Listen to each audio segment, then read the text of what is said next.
House 如何堂食點餐，先用餐後付款有助號。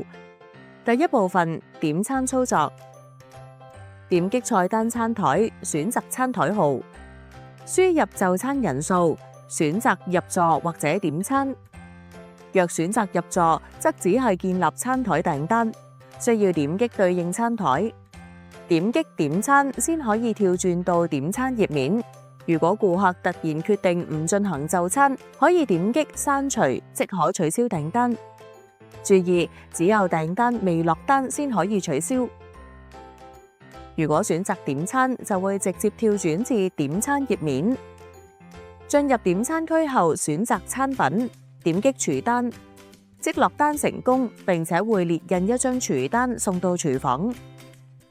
第二部分，餐品叫起。即起餐品會直接進入已落單狀態，等同於推送至廚房。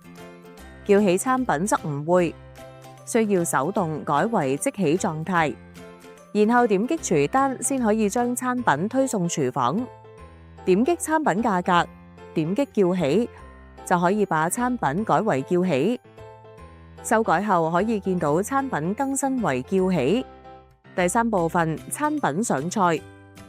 當餐品製作完成，需要上菜時，點擊餐台，選擇需要上菜嘅餐台號。喺餐台操作框中點擊訂單，點擊已上菜選項，該餐品就會更新為已上菜。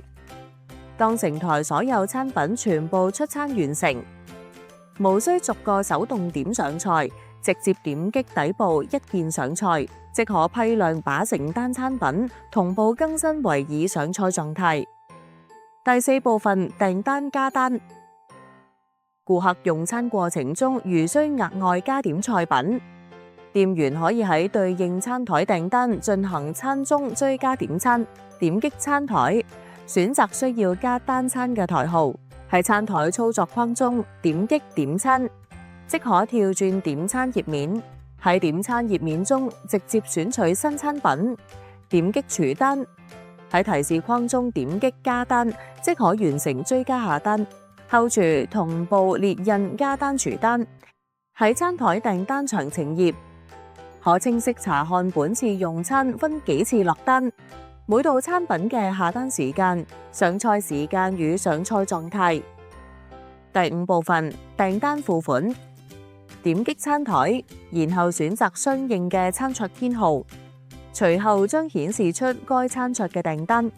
點擊支付按鈕，即刻跳轉至支付界面完成付款。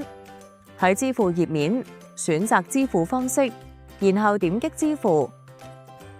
系統支持一張訂單使用多種支付方式，只需點擊分開支付按鈕，即可選擇並使用不同嘅支付方式進行結算。